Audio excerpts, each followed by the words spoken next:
Hello, YouTube. Hello, Facebook. I believe I'm live in both places. And yeah, we'll see what happens today. It is almost 1 o'clock. So we'll see if anybody wants to join me. Check in and say hi if you are here. I will let another minute or two go by before I say anything important. I can't actually promise I'll say anything important even at that point, but we'll let people come and join in. It is 1 o'clock on Monday, so it's time for Monday Breakdown. So let's see what we get today. I suppose some people watch this after it's recorded. They're not here at 1 o'clock, so they check in later. So I kind of feel like I should be talking about something now in case you're going to watch it later, so you know when it actually starts. Let's see. It's 1 o'clock, and this is our third week of doing these breakdowns. Every time I do it, I hear the Tom Petty song in my head, Breakdown. No, not the Tom Petty song, Free Fallin'. That wouldn't make any sense for Monday Breakdown, but the song Breakdown. And I'm sure I'm the one who does that, but I always have a song in my head. I don't know if anyone else is like that or if that's something you might know about me. If you catch me at any given moment and you just say, hey, Jeff, what song is in your head? I'll have an answer. It's very rare that I don't have something spinning up there. And on the rare occasion when there is no song, my brain kind of like takes a breath, like, oh, fresh air. So for those of you who don't have stuff constantly in your heads, I envy you a little bit. But anyway, right now I have Tom Petty in my head. It's a good song. I would play it or sing it, but then we, get dinged for our Facebook and YouTube thing for copyright infringement. I can do a pretty good Tom Petty impression, but I will spare you that today. It is 1:01 on Monday, December 7th. December 7th, as we all know, is Pearl Harbor Day, the day that will live in infamy. And actually, one of the movies I watched on quarantine this year was Tora, Tora, Tora. Really good movie about the bombing of Pearl Harbor. One of my favorite directors of all time, Akira Kurosawa, who directed a bunch of Japanese ninja movies like Seven Samurai, not ninja movies, samurai movies, Yojimbo, Sanjuro, those types of things. He did all of the Japanese prep work to do the Japanese half of Tora, Tora, Tora, and then he got fired because he was working too, he wanted to do too much, and Hollywood didn't like that. Anyway, that's a bunch of movie trivia that you probably don't care about, but now you know. So if anybody wants to watch Pearl Harbor movie today to celebrate the day that will live in infamy, I would not recommend the Ben Affleck Pearl Harbor movie. I would recommend the one that was made in the 70s, I think, 60s, 70s. Tora, Tora, Tora. It's a good one. Anyway, today we're going to talk about yesterday, which was Greg Fell spoke at Grace Church, and he talked about the storm at sea was his message, his sermon. Where is God in the storm? And so we'll talk a little bit about that today. Then we had our members meeting where we did some Q&As on the bylaws. So I'm happy to talk about that as well. If you're here and you want to check in and say hi, let us know. If you have questions, please let me know about the bylaws. We can continue that Q&A here in this half hour we have today as well. And then we'll talk a little bit about what's going on at the church here in December and where the sermon series will go next.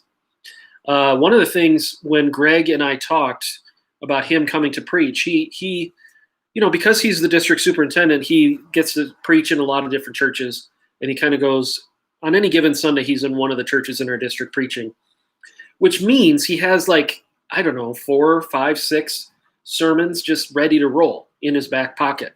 And depending on what situation the church is in, he can pull one of those out. So he's not writing a new sermon every week. Anyway, he asked where we were in our preaching series, kind of what the themes were we've been talking about. And I said, well, we've really been on this second section of Luke where the theme is the right posture before the king. And whether it's Mary and Martha or the cities that the 72 go to speak to, or the different parables he's been teaching on that idea, And so that kind of worked into his idea of, well, if we did kind of an end of the year, what storms have you been facing kind of thing? He's like, I got one for that. And the right posture before Jesus, in some senses, it's what is Jesus's posture before us in the case of the storm at sea. Of course, he was sleeping in the boat until they woke him up because he wasn't scared. He wasn't nervous about anything. He is the maker of heaven and earth and the creator of all things and is able to make the wind and waves stop whenever he wants. And he was trying to communicate to the apostles in that moment, you can trust me to do that. You don't need to be afraid of those things either. What I didn't tell Greg is that I think we've covered the storm at sea maybe 3 different times in the last 12 months. I kind of feel like it's a passage I end up referencing quite a bit. I'm looking across my office at the painting out on the wall of the storm at sea that I have. It's a small one. It's Rembrandt. It's not the actual one, but you know what's fascinating? The Rembrandt painting, Storm at Sea. This is definitely a director's cut bonus footage that you might find interesting. The original Rembrandt Storm at Sea, which is maybe one of my all-time favorite paintings ever, was stolen in like 1991, 1990 from a museum in Boston, and no one to this day knows what happened to it. It is gone, just poof, gone. Nobody knows what happened to it. And there was the Boston Globe, I think, did a podcast series on the robbery and the different FBI research into it and the way they tried to find the stolen art, what went down on the night of the theft. It's really fascinating kind of stuff. And it's kind of remarkable that it hasn't surfaced in the last 30 years because it's not the type of thing, like one of the reasons people don't really steal the Mona Lisa is because where do you fence that? Where do you sell that? Because if people know that a famous painting is stolen and then you try to make money from it, they're going to know, now I have this painting that the whole world recognizes. It's not like something that you can pay money for and then it produces some sort of benefit to the buyer. This is the kind of thing that, like, when there's art theft, it usually gets returned very quickly because what can the thief do with it? Well, it's not really something you can sell. Well, anyway, the Rembrandt painting of the Storm at Sea is still missing, and nobody knows what happened to it. And it's actually kind of a sad story because it is one of the greatest works of art. Anyway, in the Storm at Sea, as Greg was sharing that idea, I thought, yeah, that would be an okay thing for us to study again as we wrap up our year, that whatever the storms are sometimes God doesn't tell us in advance there's going to be a storm at sea, but he's always there with us, and he's always there for us to wake him up. One of the things, Greg lost his wife this year, and I was wondering if he was going to use that in his personal testimony of his storms, but knowing that in my mind made the message that much more impactful to listen to, and he didn't want to go into those details, and that's totally up to him, and I respect that. But that idea of sometimes the storms are sudden, he had deep personal knowledge and emotion behind that this week, and I found that compelling. This was also the week that one of the things that happened on Sunday that those of you on the YouTube channel probably noticed or recognized, because a lot of you commented on it, is we're struggling to get the audio levels right. This is a work in progress for us. This week we had a couple new volunteers getting trained on the video and technical aspects. And so, and Joe Marley, who is usually the guy who's running all of the video tech for us on a Sunday, was playing piano in the music team. And so everyone was doing their best, but it was one of those situations where we're getting feedback saying, hey, it's not loud enough, and what do we do to fix it? And we're trying to scramble and solve that. One of the things we learned is, yes, we could turn it up louder from our board going out to YouTube. But one of the other things we learned is a lot of it depends on the device that you are watching with on Sunday. People who watch the feed on their phones typically don't have audio issues because you're used to having your phone cranked all the way up when you're using it. Whereas somebody watching on a TV might have some low volume issues because we don't crank our TVs. We usually keep it, I don't know, a quarter of what the full volume could be on a TV. And so part of it is the signal's going out fully the same to all the devices, but depending on where your volume is on your devices versus other things, That's not the only explanation. It might not be device oriented at all. It might be something in the signal that's going out. But what we were finding is, as we get the comments on YouTube, like, I can't hear, the volume's too low. We pull out our devices and it's like, well, we can hear it just fine. Or I texted somebody and I'm like, can you hear? And they're like, yeah, it's coming through loud and clear for us. So it is tough to know. And if you're frustrated by that, we're sorry. We are continuing to work on to make sure at least it's not on our sending end, which maybe it still is. We'll keep working on that. But thanks for your patience on that. We'll keep trying to get it better every week. One of the other things that I need to talk about this week is, and I'll do a better job or maybe a different language in my Thursday video. So we opened to 50 people to be in the room for the 8:30 service. And then we opened up the 10 o'clock service for the kid service that Pastor James and the Expedition Live that he and his family are doing. The Grace Latino folks sent in a bunch of their kids for James's service because Grace Latino was meeting live at 10 o'clock. And I thought that was really cool. That was one of the things maybe the cameras didn't show, was the nice row of elementary school aged Grace Latino folks sitting in on James's 10 o'clock service. But what we found at the 8:30 was, I think people stayed away because, like, 4 times in my update video on Thursday, I said, if you can stay home, but we're open if you really want to be here. And what we found was hardly anybody came. People took that really seriously. Like, oh, he said stay home, they're not open, but we don't want to get in the way of the other 50 that might show up. So I'm going to say this again, and I'll say it better maybe this Thursday. We are open for 50 people at 8:30, and if you'd like to come, you're welcome. There's a seat for you. This week, you could count on one hand the people that came to be a part of the service, and I kind of felt bad for them, but I talked to them afterwards, everyone who was here, and they said, no, this is great. We totally understand. But we are going to have room for 50 at 8:30, and if you want to be one of those 50, yeah, you are welcome. We may put you to work making sure the audio output is going well to YouTube, but we'll see. Hi, Jacob. You're the only one who's checked in so far, but I'll say hi to you and anybody else who wants to check in. I see a handful of people watching on YouTube. So we'll just keep going because, again, somebody's probably going to watch this later, and we want to have good content and information for them. We are in Christmas Carol season in terms of our corporate music. I'll tell you, I struggle with that. It's not that I have any problem with Christmas. I'm not an Ebenezer Scrooge or Grinch.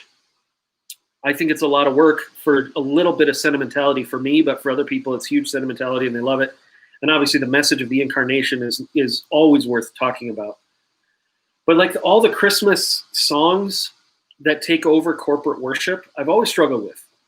Going back to the 90s when I was a music leader, it's like we have such a limited time to do corporate worship together where we can sing meaningful things. And I know for me, and I think for a lot of people, once it's a Christmas carol, you kind of tune all that out. You just kind of zone out. Okay, we're singing Hark the Herald Angels Sing because that's what you do at Christmas time. And I know some of you are really a lot better than I am at really focusing in on the lyrics and making sure that it's meaningful. So, I mean, Hark the Herald Angels Sing has great lyrics, don't get me wrong.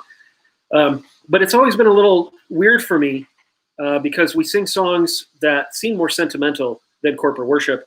But I would just encourage you that as we're singing them, to sing them as corporate worship and really pay attention to lyrics and be heartfelt in it. But it was funny, Carissa and Tanya and I were having a conversation recently about which carols to do. There's some, like I made a joke last Thursday about that we'll sing Christmas Shoes. And I had to put in a little blurb like we're not going to sing Christmas Shoes. But I'm curious what your favorite carols might be. If you're watching and want to throw in and let us know. I like A Little Town of Bethlehem. I think that has great theology in it. I like the minor key carols. I do enjoy those.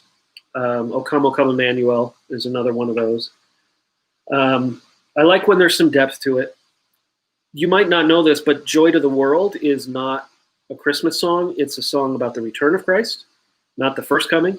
And the good ones are about both. And Joy to the World is another, it's just one of those great ones of, he is coming back, something to focus on at time of Advent. Um, I'll tell you the one, though, that I don't like. And I did tell Carissa and Tanya, please, please, please, please, let's not sing this one this year. And it is, the reason I don't like it is for the same reason people tell me they don't like contemporary praise songs. What I find funny is that people will often say, well, I don't like contemporary praise songs because they're so repetitive. And I always chuckle at that. Not that that's a wrong criticism, but that people seem to be okay when hymns are repetitive.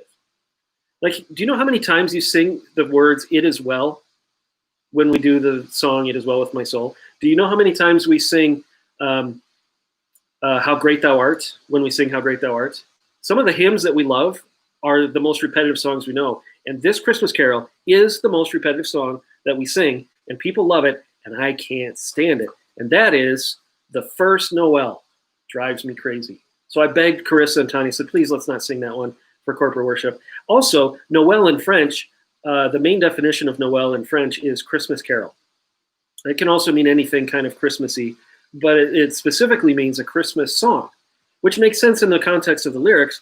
The first Noel, the angels did say. So the first Christmas Carol came from the angels to the shepherds. That's what it means. Great. But you know, the chorus, when we sing it, what we're singing is Christmas Carol, Christmas Carol, Christmas Carol, Christmas Carol. Like, stop it. Anyway, so that's the one. You probably won't be hearing at Grace this Christmas, but if you love it, I'll pray for you. The other thing, speaking of Noel, that's kind of fun, in our family, Christmas thing that we do, for years, we've had these stocking holders that go on the mantle that spell out Noel. And every year we put them up when we put up the Christmas tree and do all the decoration and stuff. And someone in the family, usually me, sometimes one of the kids, will switch around the letters in Noel. And so you walk up and now it says Ole or something like that. So this year we decided to go that extra level, and I went to Target and I got the 5 that say peace, P-E-A-C-E. So now we have 9 letters to make words with. And the other day I walked out and somebody had made the words acne pole. I just thought that was great. That's the kind of stuff we do in our family for Christmas. Heidi, hi. Nice to see you on Facebook. Go Tell It on the Mountain is the one I was raised with. Go Tell It on the Mountain is a great one. Again, especially in terms of a closing song in a Christmas time service is to do Go Tell It on the Mountain, because it's such an encouragement to people. Like, go share this message that the King has come, that the Lord has come. The other one I really struggle with besides First Noel, and it's not one that's likely to be in a church service, would be Away in a Manger. Just the idea that Jesus didn't cry in the manger, that one gets to me. Like, I'm pretty sure he was a fully human child and probably cried, which is why I love the little drummer boy, because the little drummer boy comes, and the story of that is like, okay, Mary, I know you've had this arduous trip to Bethlehem.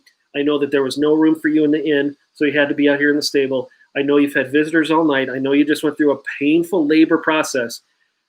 Can I please play my snare drum right next to your baby's head? Gets me every time.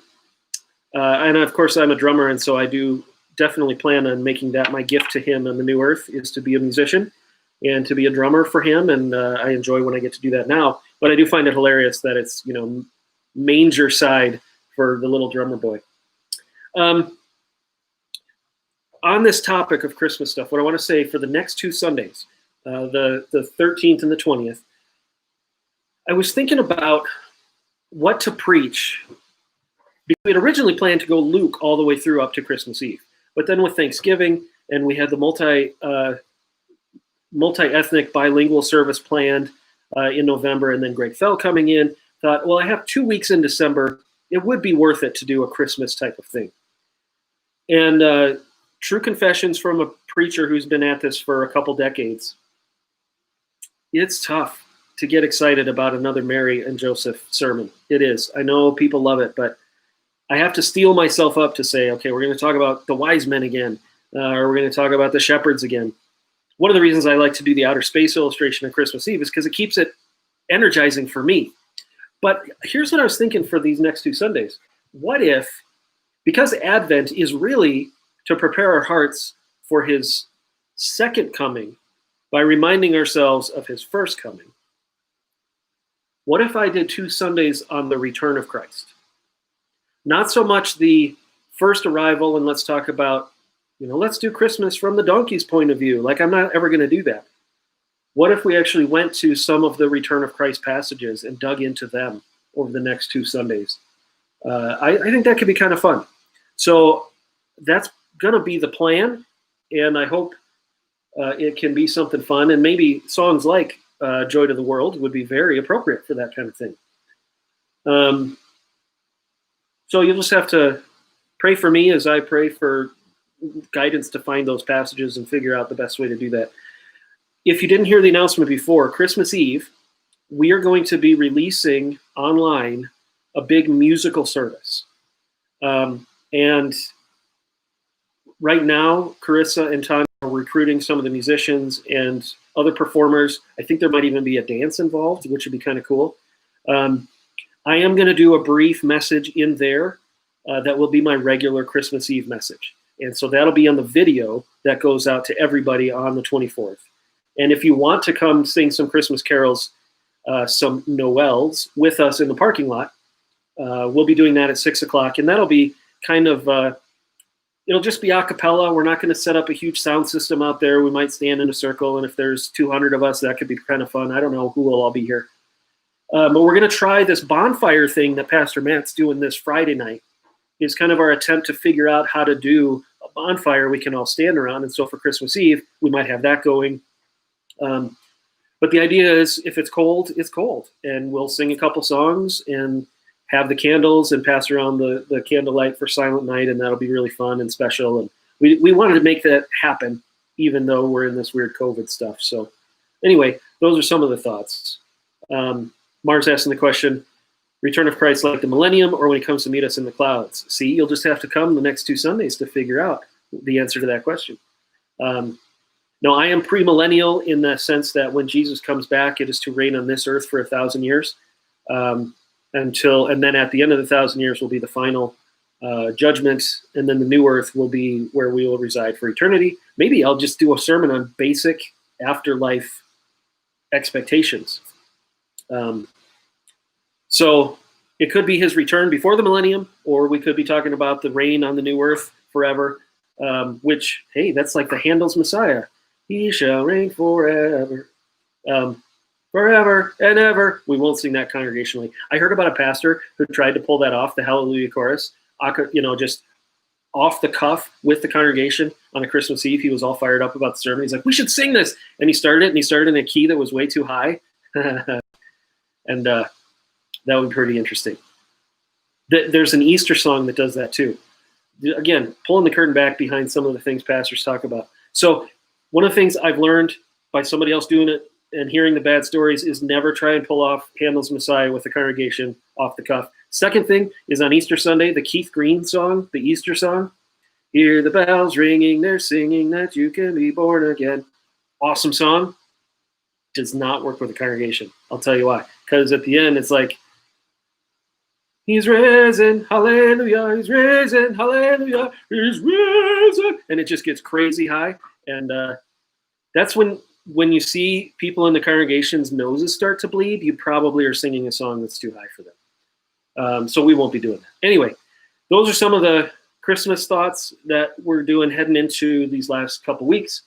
If you come for the carol sing in the parking lot, there won't be a message for that because, again, we're not going to have microphones. So if you want your Christmas Eve message and your outer space fix, that'll be on the video version. Yes, I know what the outer space illustration will be. No, I'm not going to give you any hints, except that it's about outer space. Because what is Christmas if not a time to think about the stars in the sky and outer space and God's sovereignty over all of his creation? So those are some of the thoughts we have. I did want to spend a minute or two on the Q&A for the members on the bylaw stuff from yesterday. So if you are a member, you want to ask some questions, or even if you're not a member and you want to ask some questions, I'm happy to answer some of those in this remaining 5 minutes. But one of the things I was not expecting, I thought it went really well, all told. It was a little awkward to not see people's faces and not even to read the questions myself, but to have Matt kind of read them to me. I couldn't tell if there was a tone that I needed to speak to, if people were upset or it was just kind of matter of fact. Like, here's a question, okay, here's an answer. So maybe that was good. I don't know. But one of the things that surprised me was a lot of the questions had to do with language that we didn't change on the committee. We just pulled right over from the original bylaws that we have now. And so the questions that were coming in, half, maybe more than half, had to do with wording we're already used to and under and haven't really had issues with. So part of me was thinking, okay, are people upset because they think we're changing this? Or are they just questioning? Or should this be, hey, if we're opening this up to make changes, let's change everything that we think needs to be changed. So things like the quorum questions that came up, or the question about the job descriptions of the pastors, or the termination and hiring of pastors, like that stuff, word for word, what it already was. So there's a sense of, okay, do we need to change that, or do we just need to let people know this isn't changing? This is what it was before. Yeah, Mar, I think you're right. I think this is a good exercise for all of us to actually read what the bylaws are that we're trying to govern ourselves under. Because if all we did was hand out the first draft, unless you're a parliamentarian at heart, which again, I'll pray for you if you are, you wouldn't know what the old ones had versus the new ones, because you just have the new ones. So I thought the questions were totally fair, but where I was at, like, okay, do I answer this in a defensive posture of saying, oh, we're not changing that, we like that, or am I answering it from a posture of, oh, that's a really good change, we should change it? And maybe that's why these discussions can really pay off. Is I'm of the opinion that if we're going to open Pandora's box here, let's clean it all up. And if it takes us an extra month to get that done, let's do it. I just didn't want people to feel like, how dare you change this? And I'm looking at it thinking, I didn't change it. The committee didn't change it. This is the way it's always been. So just trying to walk that tightrope a little bit, but I enjoyed it. I thought having Greg there helped out a lot as well. It is definitely a journey into a new conversation with the membership to actually roll up our sleeves, and all right, let's see what we got here. What if we're not following what is written? Let's write what we're doing, and let's follow that. If we don't like what is written, let's change it. This is the time to do it. So I did get one question from a member who was here. He wrote it down and handed it to Matt, who then handed it to me, and it was about the doctrinal statement. And that was I kind of wish I could have caught him afterwards to talk more detail about that. But with the doctrinal statement, we don't get to change that. That comes from the Free Church. We get to adopt it or not adopt it. But some of the things that were there, I really, to me, I feel like in our membership process as well, we say to be a member, you are agreeing to this doctrinal statement.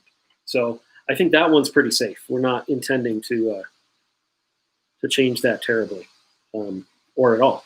So some of the other changes, though, I think are good. And I was glad that it seemed like it went pretty well. And Matt, who was on the chat and reading all the questions, said he thought it was a great week, a great meeting. I think, though, we still have to do face-to-face meeting before we actually vote on anything, because it's just too hard. As beneficial as it was, and we can do what we can do, I think having people need to have the chance to stand up and be heard, and not just pass through on a chat. So anyway, that's what was going through my mind yesterday. I thought it was good too, but I don't think it's enough. I think we need to keep pressing into finding ways to do that live in January at least. The plan for December is still to do the 50 at 8:30, to do the Christmas Eve the way we've scheduled that. But I certainly hope in January we're back expanding to the numbers we can have in the room. Committed to continuing to do it live every Sunday, not go back to pre-recorded or anything like that. So those are some of the things. And next week, I'll be back here to do another Q&A, maybe about what happens when we die, if that's the theme of this Sunday's message, which would be kind of fun. Deal with some of those questions. Any last thoughts as we're heading towards 1:30 p.m. time? Any of you that are still around, still watching? Thank you for the feedback, Mara, in the comments for sure, and Heidi too.